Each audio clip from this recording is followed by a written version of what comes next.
So let's begin. Good. We start. Okay. So welcome to Matvei Fus from France, and he will speak on differential transcendence and difference equations.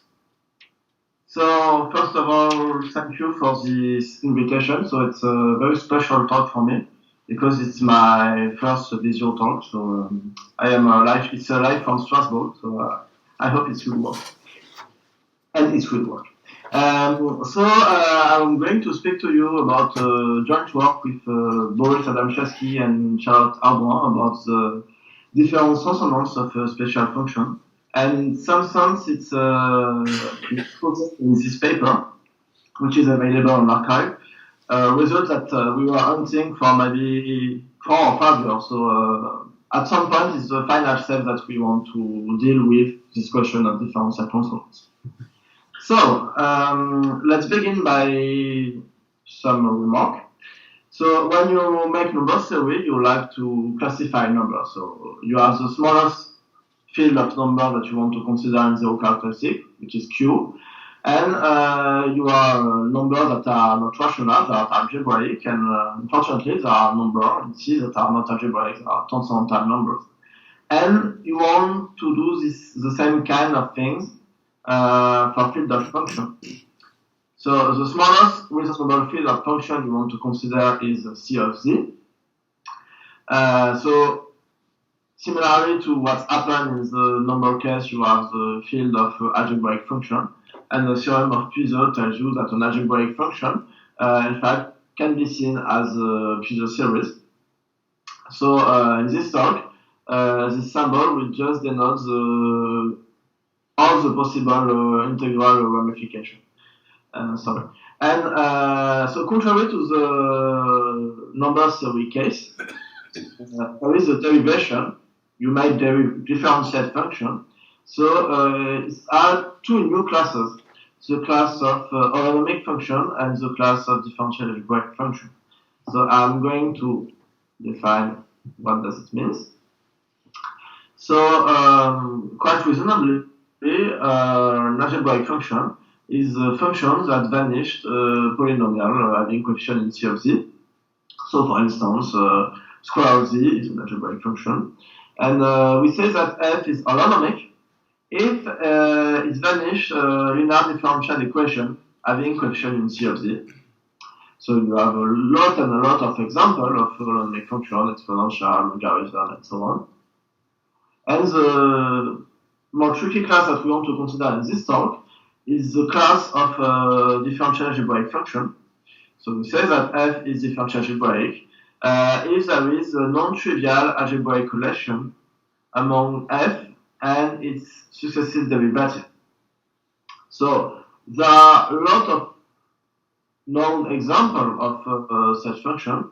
So for instance, the Weierstrass function is this kind of function. If you consider the classification of generating series of work in the quarter plane, some of them are algebraic, some of them are holonomic, some of them are differential algebraic. So every situation may occur. And to finish, we say that f is differential transcendental if it's not differential algebraic.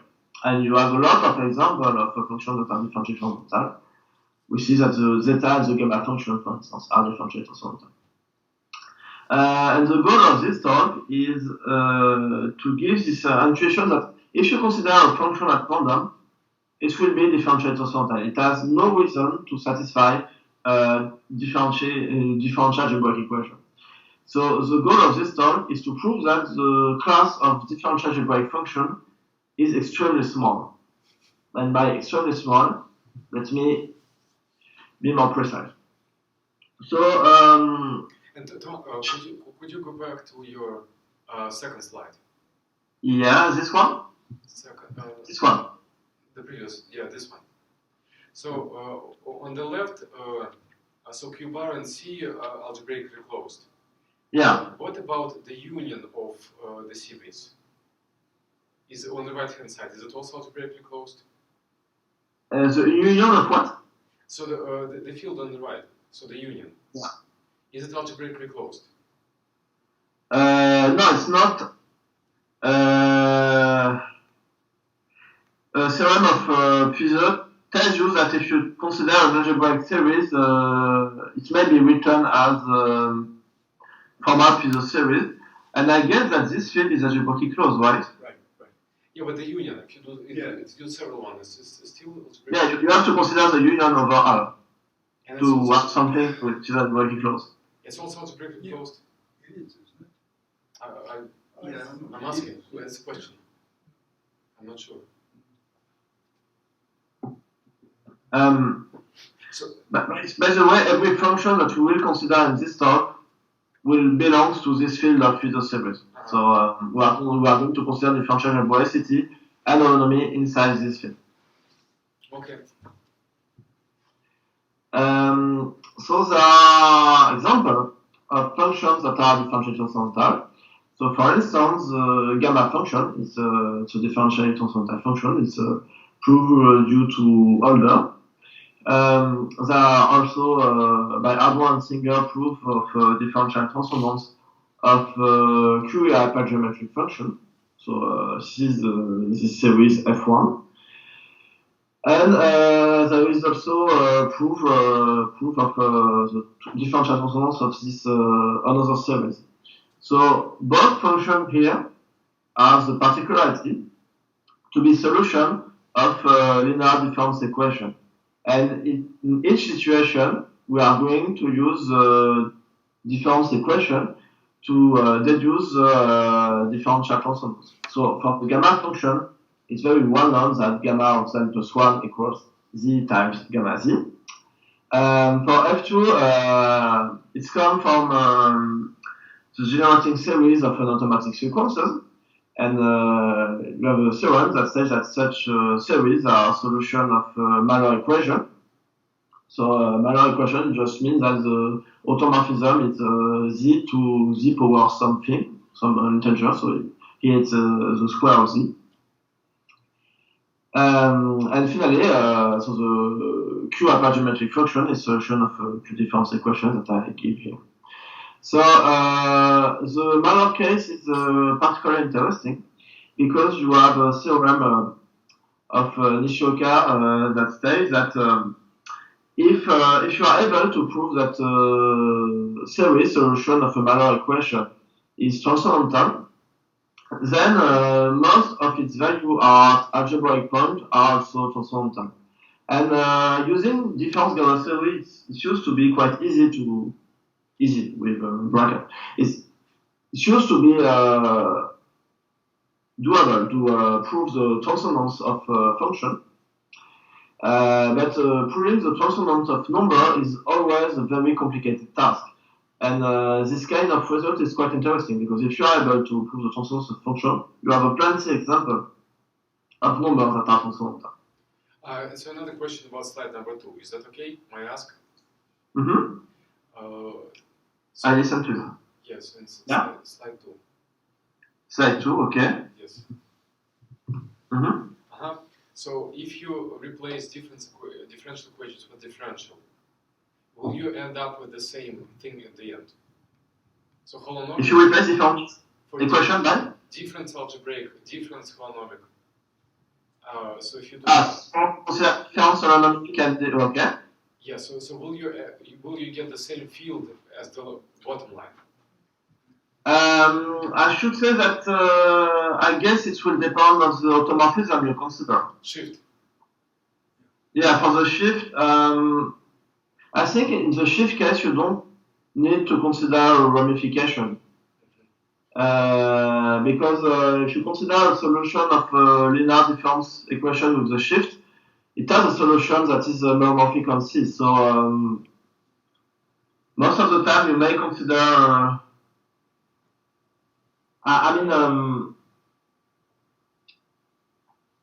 yeah, so we will see that the ramification is extremely important if you consider the Q difference case and the Malloy case. And in fact, in the shift case, it's not really happier. So since I want to give an unify theorem, in the shift case I consider the ramification, but in fact it's kind of useless. I will give the intuition of this point in a few minutes. It's okay? Thank you. So I say that we have function that are solution of linear difference equation, and we use Galois theory of a linear difference equation developed by Arnold and Singer that attach to the difference equation group, the parametrized Galois group, that measures the algebraic and differential relation among the solution. Bigger this group is and less algebraic differential equations there are. So to prove the differential transformance, it suffices to prove that this group is big. So we have a general way of doing things. So we could conjecture that every solution of difference equation are differentially transform time, but unfortunately that's not true. So in the three situations, so in the shift, in the Q difference, and in the Malloc case, I have given a counterexample. So in the shift case, there is the exponential, which is known to be holonomic, and solution of shift equation. In the Q difference case, there is theta function. So it's a meromorphic function of theta if you assume that Q is bigger than 1. And you may check that it's solution of this very simple Q difference equation. And you may check that it's differential algebraic. And log of z, it's solution of Malloc equation. So, and it's of course holonomic. So in both cases, there are examples of functions that are holonomic or differential algebraic and solution of difference equation. So it means that the conjecture that every solution of difference equation is differentially transcendental cannot be true. We'll have to be a little more clever, and we have to restrict the field where the solution belongs to. So let me introduce the different frameworks that we are going to use in this paper, in this talk. I consider Y that belongs to F, a field, and that is solution of difference equation of order L, having coefficient in C of Z. And I consider three different cases. The first case is that F is a formal series in Cusel series in Z minus 1. So you may check that you may act the shift operator to this field. If instead of this you consider the field of Cusel series in Z, then you cannot a priori make act a role. You need the convergence. But on Z minus 1, it's okay. The Q difference cases, for reasons that will appear later, we have to consider ramification. And this time, rho is the map that sends y of z to y of qz. And Q is not a root of unity. If Q is a root of unity, the problem is that rho will become a cyclic automorphism, and things become much more harder when you consider a cyclic automorphism. And the last situation is a Malloc case. So y to y of z power p, where p is an integer bigger than or equal to 2. And as I said before, the Malloc context appears in the framework of automatic sequences that are quite studied by informatic people. So let me summarize what some kind of result that's appeared before. So now we restrict to the three cases that I told before. And so there is the first theorem that says that if Y is holonomic, then Y belongs to the ground field. So the first proof in the Q case and the Malloc case was given by Ramis and Bézivin, and Schafke and Singer gave a uniform approach of such kind of result, and they also deal with the shift case. So the general idea and the general philosophy of this result tells you that the world of solution of linear difference equation and the world of solution of linear differential equations, the intersection of these two worlds is extremely empty because it's just C of Z. So if a function is too complicated, it cannot be at the same time solution of differential and difference equation. So now we want to consider this kind of result, but for the differential algebraic system. So first step is to consider order 1 equation. So I will consider affine order 1 equation. And in fact, if you may add rho on this equation, you have another 2 rho equation. So it's the same framework as before. So in this case, n equals 1, 2. There is a theorem that says that either y belongs to one field, either y is differential to some time. So it means that the one of function solution of that are differential algebraic and functions that are solution of difference equation this is in the same philosophy, meaning that the intersection is very small. It's a series. So the case Q was given by Shizaki, the Mallory case was given by Andre, and we have to deal with the Shish case, and we use Arnold Singer theory to do that. So for order 1 equation, this theorem is true. But the next step is to wonder if it's still correct for order n equation.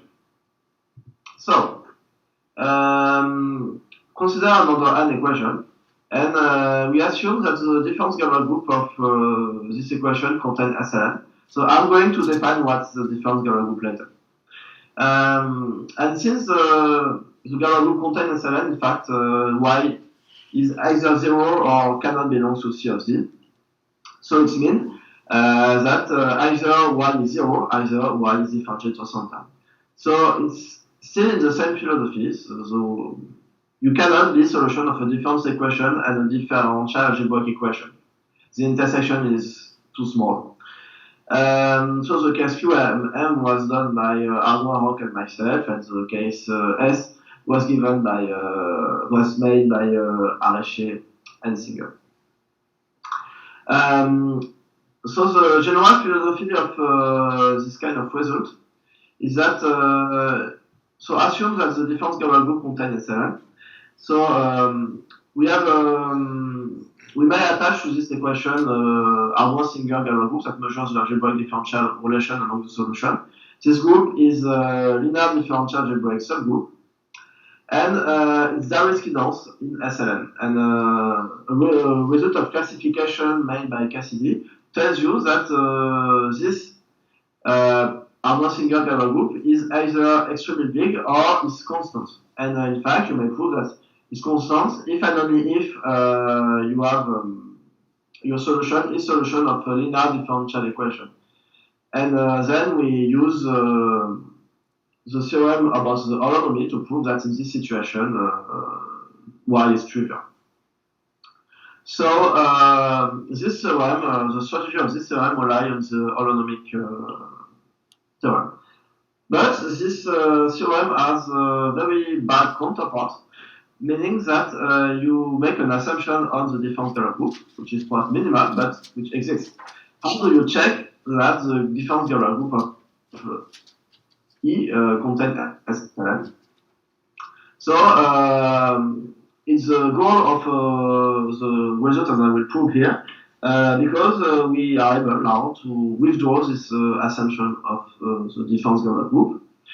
And so the result where you cannot really push further is that either, so no assumption at all, either y is belongs to C of Z, either y is differential to some time.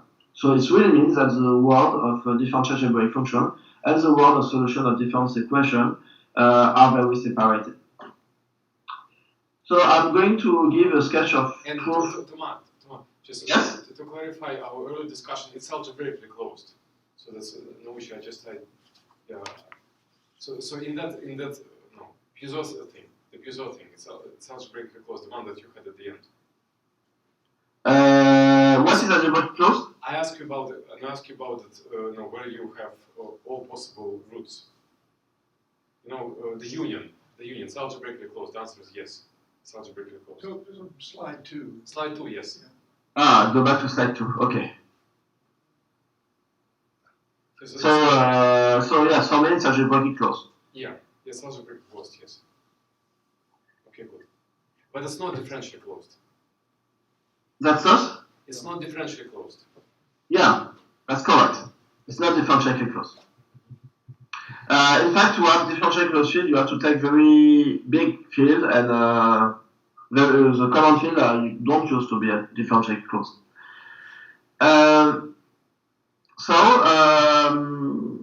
So this result you cannot really hope to push it further because we've seen some counterexample when we don't check f very carefully. For instance, the exponential, the logarithm, the theta function. So we have to take f very carefully to have this kind of result. And the point that this solution of a difference equation is also very important because, for instance, the Weierstrass function is differential algebraic, but it's not solution of a difference equation. So let me make a comment on this result. So y belongs to f, and as you see, with the f that we taken here, we withdraw the three counter example that I've given before. So the exponential of z is not a series in z-1. The theta function cannot be written as is not normorphic in zero, so you cannot write it as a piece of series. And it's the same for the logarithm. You cannot write it as a series in z. So both counterexamples I've given does not belong to f, and we'll see how it will appear later. And do you really have to restrict? So to have the result true, do you have to restrict to a linear difference equation? Yeah.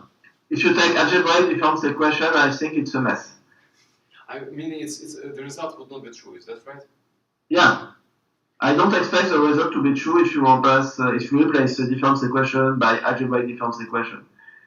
A point is that I'm not sure that we have a lot of knowledge about the solution of algebraic difference equation. So if you consider a difference equation, we know a lot of things about solution of such equation, but about algebraic difference equation, it's a very big word. So at first sight, I will be quite pessimistic to such kind of result. So you allow the differential equation to be differential algebraic, but the difference equation it has to stay linear. So it's the main contribution of this paper. We go from linear to linear algebraic. So the result about holonomy was the result about the holonomy of the difference operator and the differential operator. Here, it's a difference operator linear and algebraic differential operator. We could expect to have to use the Galois theory of Wimmer division and Hardware to have this kind of result for linear differential equation and algebraic difference equation, but I think it will be much more harder to prove. I will going to explain why later. So you're kind of explaining why it would be difficult to prove it if it were correct. But do you have a counterexample in mind? To be honest, I don't have a lot of examples in mind of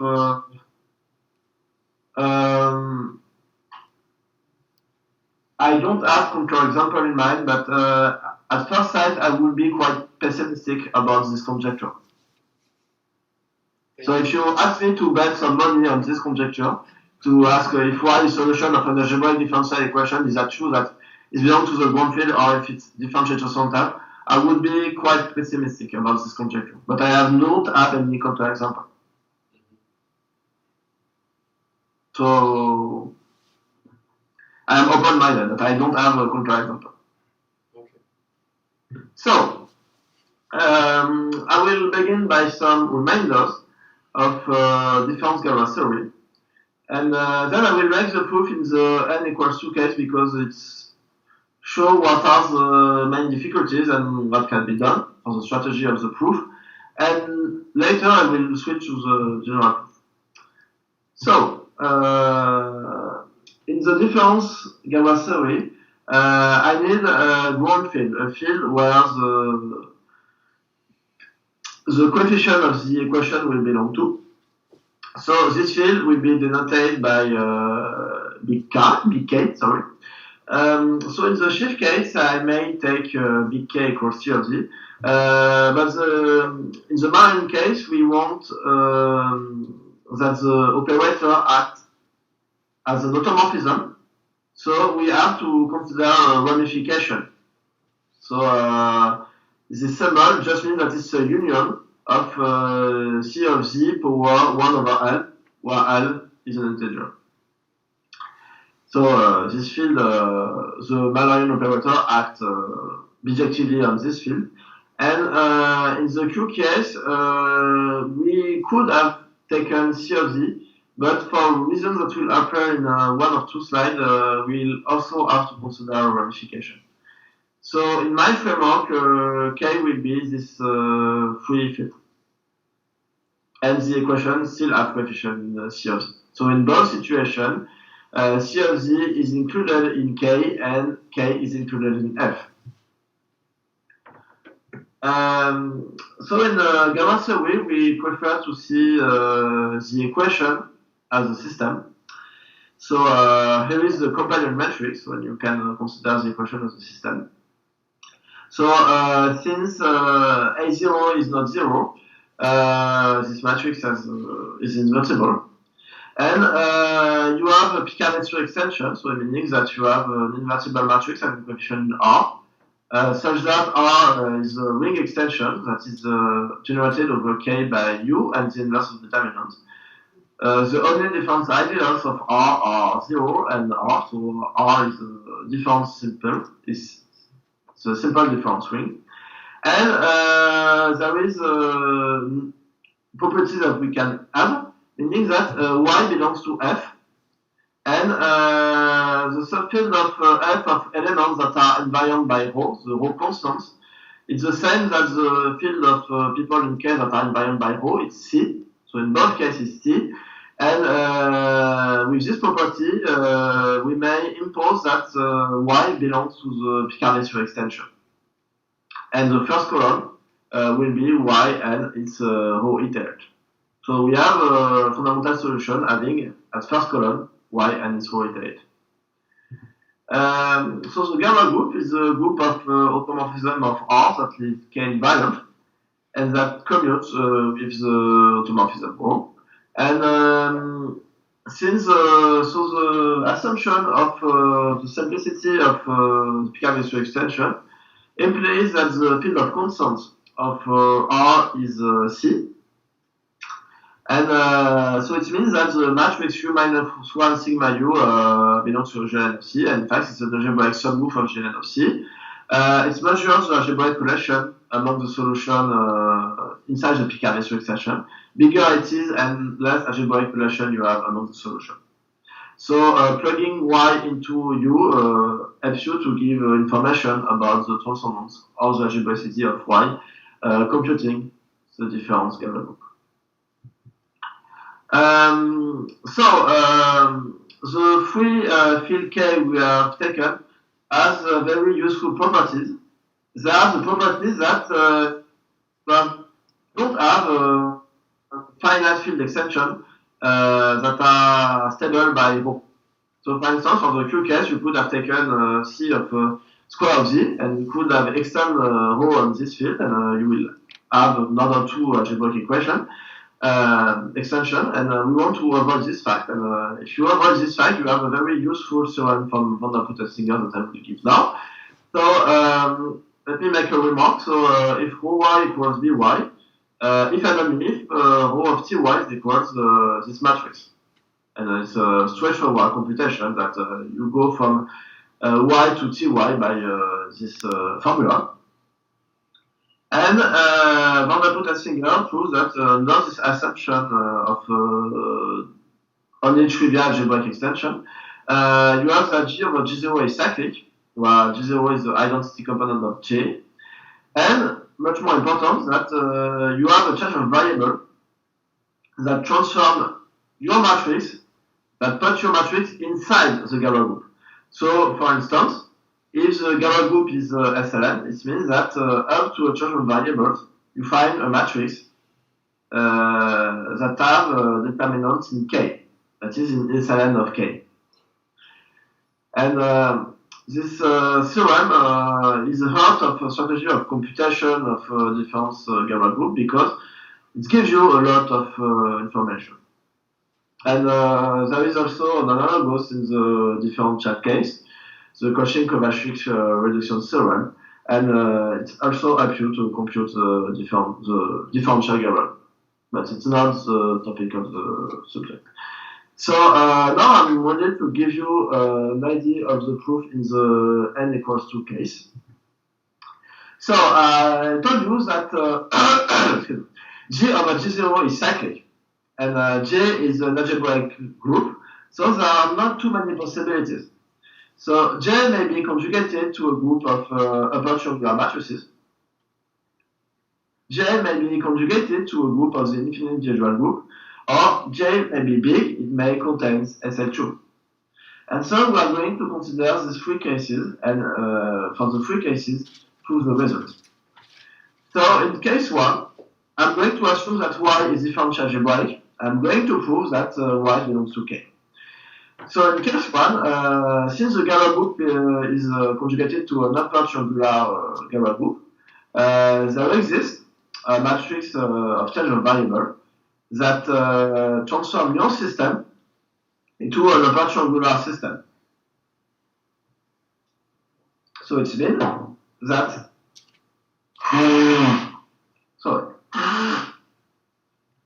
it means that T times U is the solution of an upper triangular system. So the system A, B, and C. And now let us look more carefully about this system. So the first column of TU I will denote it by V1, V2. So it's a classical linear algebra to compute V2. It's just T21Y plus T22 rho Y. And in fact, since Y belongs to F, rho Y also belongs to F, T21 and T22 belongs to K that belongs to F, that is included in F. So V2 belongs to F. And since it's sum and product of differentially algebraic function, it's also differentially algebraic. So V1 and V2 are differential algebraic. But the nice point is that V2 is solution of an order 1 equation. But we have seen that in the order 1 situation, if you are differential algebraic, then you belong to the ground field. So V2 is an element of K. And now you use this formula to say that T211 plus T22 rho Y belongs to K. And since T is invertible, T21 and T22 cannot be equal to 0 simultaneously. So at the worst case, Y is solution of an order 1 equation, affine order 1 equation. So, and we use the case of affine order 1 situation to prove that Y belongs to K. In the case 2, so assume that we are not in case 1, and assume that we are in case 2. So assume that Y is differential algebraic, and prove that Y belongs to K. So since we are not in case 1, the conjugation will be on the other part of the infinite individual group, so you can perform a Gauss transformation, and having a matrix on this form. So again, V1 and V2 are solution of the new system. And if you look carefully, you have rho of V1 equals A times V2, and rho of V2 equals B times V1. So it means that rho square of V1 equals B times rho A times V1. And again, V1 belongs to F, is differential algebraic, and you have a very nice formula. So at first sight, it looks like an order 2 equation. But if you replace rho by rho square, which is allowed because, for instance, in the Q difference case, you just replace Q by Q square. In the sheaf, you replace H by 2H. In the Malloy case, you replace P by P squares. So every result that is correct for rho is also correct for rho square. So it's an order 1 equation with rho square, so it implies that V1 belongs to K. And with the same reasoning as before, it implies that Y belongs to K. And in fact, we find a contradiction because if Y belongs to K, it means that we are case 1. But it's not a problem. this result is still correct in case 2. So the general strategy is that if your Gamma group is small, then in fact the order 2 equation at some point is an order 1 equation. And it will give the idea to make an induction of the order of the equation, but later. And in case 3, I told you that if the Gamma group contains SLN, then automatically Y is a differentiable simultaneous.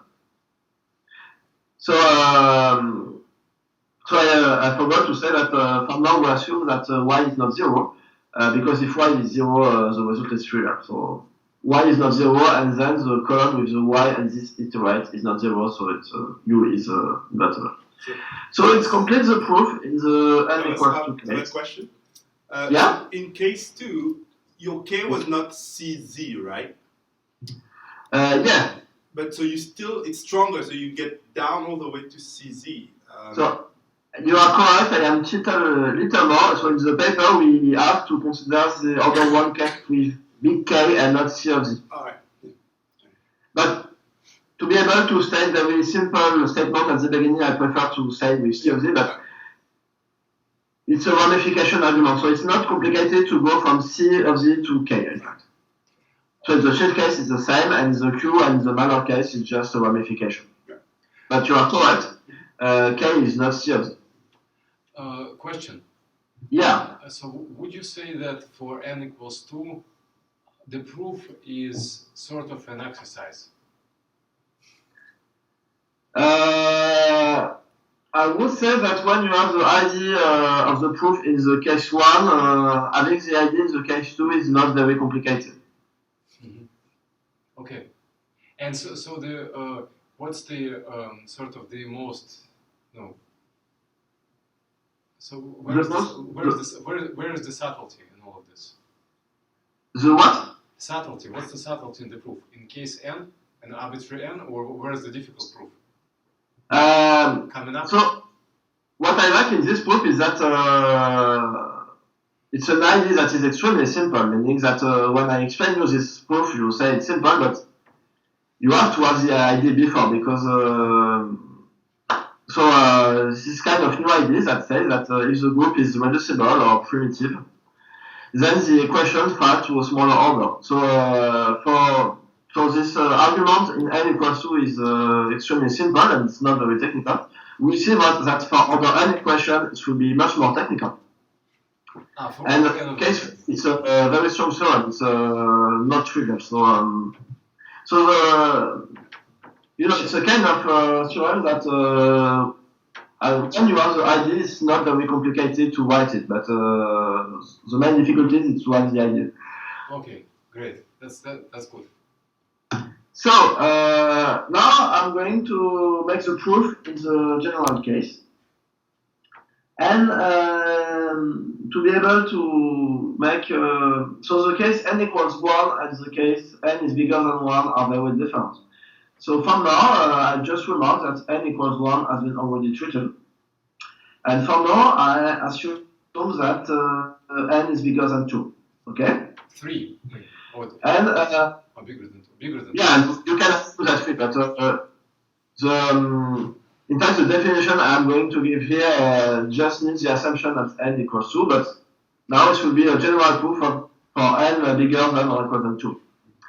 So the general idea is that if your Gamma group is too restricted, then the order of the equation follows.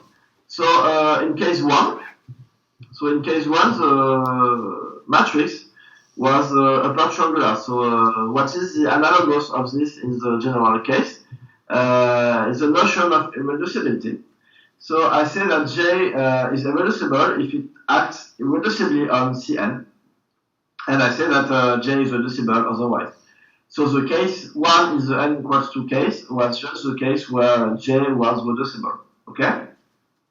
And we have a very nice proposition saying that J is reducible if and only if you may perform a Gaussian summation that transforms your system into a block triangular system. with B1, which is a matrix of equation R, and in fact is related to the factorization of the difference operator. So reducible group means that your difference operator may be factorized. So now in case 2, so now what is the notion that in part in the case 2, it's the notion of imprimitivity. So when J is reducible, we say that J is imprimitive if there exists R greater than or equal than 2 and VI some C vector spaces that are not trivial, so they are different from 0 and from Cn, such that Cn is direct sum of the VI, and the Galois group induces a permutation on the VI. So if you think to this definition, it's exactly the case 2 here. So in the case 2 here, the Galois group is just a permutation of the 2 vectors of the basis. And we say that J is primitive otherwise. And we have a very interesting result that says that if J is irreducible and connected, then you don't have to deal with imprimitive group because J will be primitive. So this result is nice, but it gives you the question of how you prove that of you reduce to the connected case. You can do this using Question. Slide 23, please. 23. Okay. Okay, thank you. Now 25, please. Okay. So it was a nice question.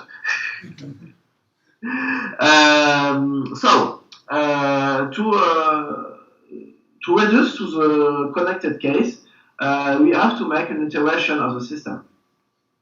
So structural computation shows you that this rho y equals ay. If you iterate the system, you find this new system. So you just use the fact that rho is an automorphism of field. So you have a new system. And so it's an order n equation, so it's an order n system. So you still have a Picard-Messier extension. So since y is not 0, you still can assume that y belongs to the first column of U. So here it's not the row ideals, it's the row pour L ideals. And the very nice point is that GL, the Galois group of this new system, is connected. In fact, if you consider general L, this group GL will have the same connected component as J. And if you iterate sufficiently your system, then you fall in the connected component and you are the connected component. So this lemma tells you that up to make an iteration, you may just consider a connected group. And so if you will consider later an irreducible group that is connected, then it's automatically primitive. So from now, you don't have to consider the primitive case.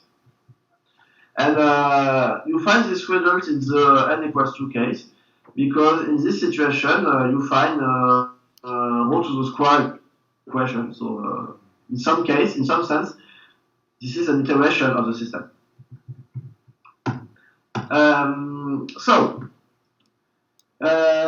Singer and Ulmer prove that if J is irreducible and primitive, J is semi-simple. So I'm not going to give the definition of a semi-simple group because it's quite technical, and it will not very be useful because Auerschi and Singer prove that if J is semi-simple, then automatically Y is differential transcendental. And so semi-simple like regular typical definition from algebraic group semi-simple.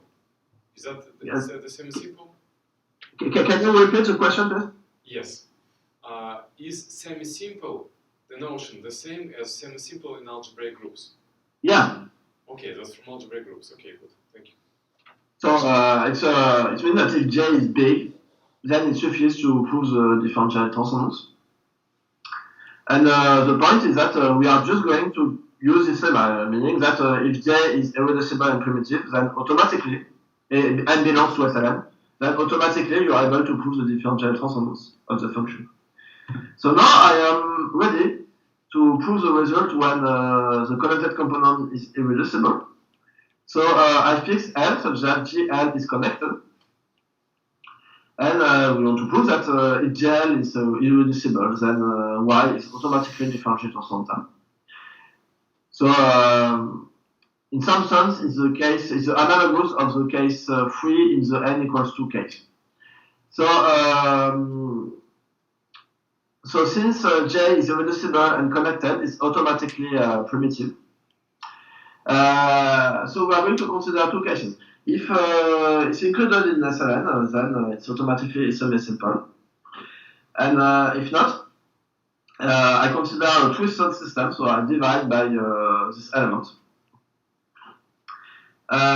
Its Galois group will be irreducible, primitive, and inside SLN.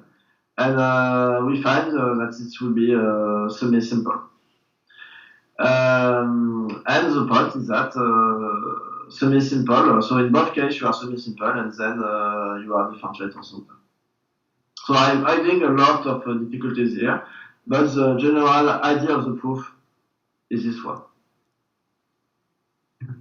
So now, so the proof in the reducible case is okay. So it's a step further because it's very much more nice to say that the connected component is irreducible than saying that the Galois group contains SLN. It's a smaller assumption, so it's a stronger result, and it can be tested in a lot of situations, but we want to deal every case. So the following gives you the idea that if you are reducible, then you may perform your Gauss transformation and transform your system into a smaller system. So it gives you the intuition to prove the result by an induction on n. The order of the equation. So the case n is already treated, and I'm going to fix n bigger than or equal than 2, and I'm going to assume that the result is probably proved for order n equation with R that is smaller than n. So I consider another n equation, so I fix L such that GL is connected. And we have seen that if the group is irreducible, then Y is differential transcendental, and you are done. So the interesting situation is when GL is reducible. So I'm going to assume that Y is differential algebraic. I'm going to prove that Y belongs to the ground field. So the general philosophy is that reducible group leads you to a rational function, and irreducible group leads you to a differential transcendental function. Which is not very surprising because if there is a solution inside K, it means that the Galois group fixes one solution, so the Galois group is triangular by block. So since it's reducible, I may perform a Gauss transformation that will transform the system into a block triangular matrices with V1, which is another n equation. And as before, T times U is solution of this new system. So I denote by V1, Vn, the coordinate of the first column. So with the same reason as before, the Vi belongs to S, they are differential algebraic because they are linear combination of K, of element of K, and elements that are differential algebraic. Okay. And if you look carefully, you see that the n minus r last coordinate of V are solution of this system. So I hope that it's possible to see. So we have VR plus 1. You can see this. Just a second. So we need to switch between the screen share and the camera. Are you able to see? Yeah, we can see your. We only see the beamer now. Hold on, I'm trying to. You only see the beamer. If you can put your camera's image on screen, then we'll see you. Because I don't think I have control. You see me? No, we see ourselves. If you tap on the on your In the top right corner on your image. On yourself, tap on yourself. Yeah. It's okay? No, still not. We see ourselves. Maybe can you remove the So, screen share? Can you switch off the screen share for the moment? so it Oh, doesn't sorry. matter. Okay. Now good. Yeah, now good. Now we can see. That, if you consider the last n minus r coordinates of v, there are solution of rho v equals b3 times v. Okay? Because there is this b3 block. So it's solution of n minus r linear difference equation, and by induction and hypothesis, the last n minus r coordinates belongs to k. Could you move a little bit? You're hiding the board behind you. No, but I think he's not talking on the board anymore. He's back to his slides. But by the way, it's not about. I just say that if you consider this equation, and if you consider the last coordinate, there will be just solution of n minus r equation, which is given by b3, and you just use the induction hypothesis to conclude that the n minus r coordinates belongs to k. So now there is a quite technical lemma that says that r equals to 1. So why? So if you look carefully, you find that the r first coordinate are solution of a system of this kind. So rho of v equals b1 times v plus b2 times the other part of the component. And since they belongs to k, so this vector belongs to kr. The vi belongs to f, they are differential algebraic. And now we use a reasoning about the Argand single Galois theory to prove that you can build a vector that is solution of this homogeneous difference equation and with entries that are differential algebraic. And then the Galois group of this equation is irreducible and connected. And then we use irreducible case situation to prove that you cannot have differentially algebraic solution if the system has order bigger than 1. So it means that r equals 1. So it's a very sketch of proof. This proof is quite technical, but the general idea is that it's forced r to be the smallest as possible. So Thomas, could you maybe could you go to the slides? Yeah, good. So would you say again how you use parameterized Galois theory? I say that so you have a relation of on this form, and now I may act the parameterized differential Galois group to create another solution of the homogeneous difference equation, okay?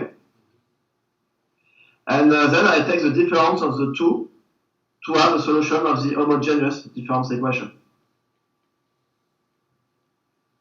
Because if you have two solutions of a non-homogeneous difference equation, then you have one solution of the homogeneous difference equation by taking the difference of the two solutions. Okay? I say that this is a very sketch of proof. I am a little cheating on this part, but it's quite technical, but it's a general idea. R equals 1. And to conclude, so R equals 1, so B2 to Vn belongs to K, and so B1 is a complex number. And so you have this relation, so rho L of Vy equals minus B1 Vi is an element of K. And so now you apply the affine order 1 case to conclude that V1 is on the ground field. And now you just apply t to the minus 1 to the vector to find that y and its iterate belongs to k. So it's the conclusion of this proof.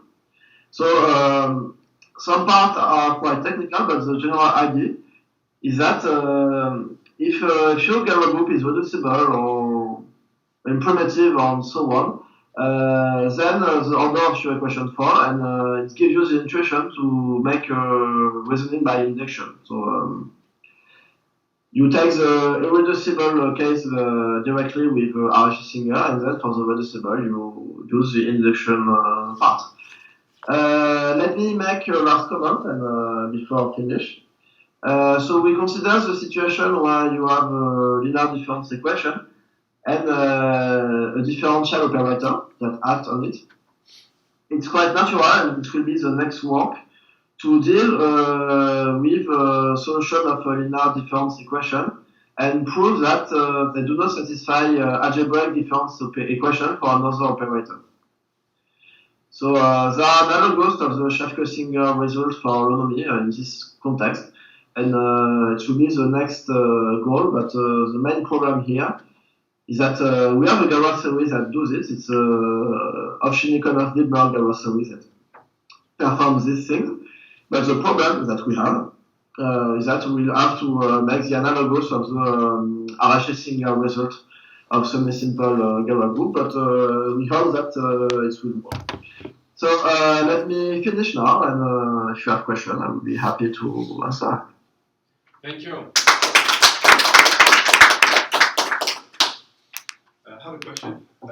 Could you clarify whether the statement of your main theorem is either y is in CZ or in K, or it's transcendental? So in the paper, we written the main statement in this way. We say that if the if the coefficient belongs to big K, either y belongs to big K or either y is differential transcendental. But yeah. And your coefficients are still in CZ though. Yeah. Right. But in the general situation, you may consider coefficient in having coefficient in K. It's not a problem. But in any case, this is a very nice result. Yeah, absolutely. Yeah. The assumptions are very minimal, so we are quite happy with that. Right. Not just you. All right. So, any other questions, comments?